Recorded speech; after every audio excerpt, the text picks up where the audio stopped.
Welcome to Module 3 of Episode 10, Conflict Resolution. We've been talking all things conflict. Pastor Jeff here. Man, so glad that you're building the building blocks necessary to be good at conflict resolution. Let's dive right in. Let's talk about some skills. Come on. Some skills you must build to be good at handling and resolving conflict. So, first skill. Learn what is necessary to work and think together. Here's the bottom line. What are the ingredients critical to collaboration? Look, you're going to work on a team.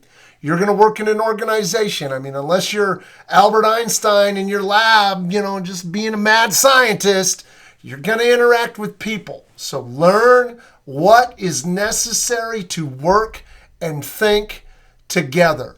And so what are the ingredients critical to collaboration? When you're working with people, figure out what those ingredients are. Make a list if you have to, but figure out what are the critical ingredients.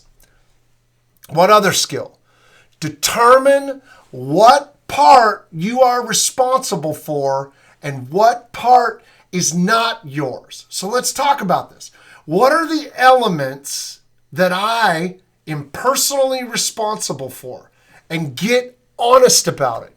You cannot resolve conflict or play a role in helping somebody else resolve conflict if you're not honest about the elements that you're responsible for, the pieces that you're responsible for. All right, another skill to build. Keep developing what you learn to support everyday interactions. So what parts of this growth, like you're in module 3 here, there's going to be a few more. There's going to be some skills and some steps down at the end. What parts of this growth do you need to re-engage in again and again and again and again until it's part of your core? Listen, you're not going to be able to pull out a flip chart in the middle of the team meeting when you get in a dispute or you get conflict or somebody says something that's countercultural.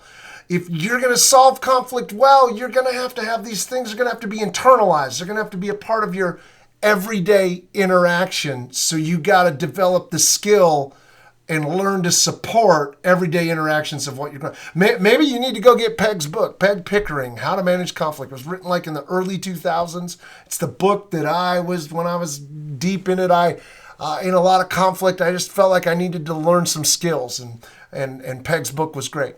Another skill you must build, you got to use conflict resolution skills to resolve challenges.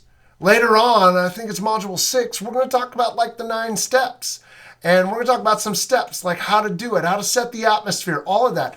Practice, practice, practice. Like you can practice conflict resolution in your family, in your marriage, in the organization you work for, in the business, in the deals, all of that kind of stuff. Like develop the skills and then practice, practice, practice. What other skill? Listen to me. Listen to this. Begin dealing with tension and pressure and offense differently.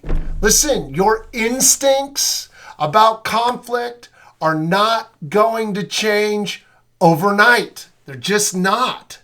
So think about these things and do them and build tools and systems to help you. But don't just fly off the handle like you're knowing to do when you bump into conflict. Start dealing with these things differently. All right, so what does it take to build these skills? Well, it takes personal responsibility for your own learning and your own development. Listen, if you're on my team, I cannot be responsible for your conflict resolution skills. I'll talk to you about it. I'll coach you up on it. I'll give you these modules to watch. I'll tell you books to read. But the bottom line is if there's a lot of conflict around you and you're dealing all the time with conflict, you're the one that needs to own that, and you're the one that needs to take personal responsibility to build some skills. Secondly, get a little flexible, get some flexibility with style. Like not everybody is the same. And don't expect everybody in the organization that you're volunteering in to be like you and to think like you and to work like you. Like, have some grace and some flexibility for other people. The third thing, the ability to listen and give feedback. Listen in that order. I was told a long time ago, Jeff, you're given 2 ears and 1 mouth so that you listen twice as much as you talk. And the truth is, there's that old phrase that if we'd seek first to understand, then be understood. I'm telling you, a lot of conflict would be completely avoided if we developed the skill of listening, actively listening, really listening to understand, not listening to respond. Have you ever been talking to somebody, trying to get them to understand your perspective, and they're constantly interrupting with you? They're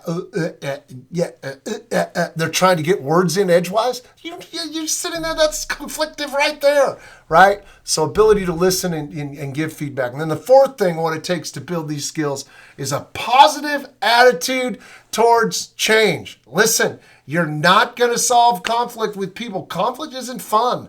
Nobody likes to be around it. So you're not going to solve it if you get caught up in it. And if you get down in the dumps, you got to have a positive attitude toward change. This is what Peg said. She said, individuals in conflict typically, listen to this, typically believe they know the cause of the conflict, but they are frequently wrong. I can tell story after story in my own journey where I thought I understood the why behind the conflict, why it was happening, and I was dead wrong. Listen, develop the skills you must develop to be good at disarming conflict and resolving conflict, because it's a skill that you need to be successful on any team, in any business, in any organization, in a marriage, whatever. You need that skill. All right, well, let's bounce on to Module 4, and we'll keep digging. All right.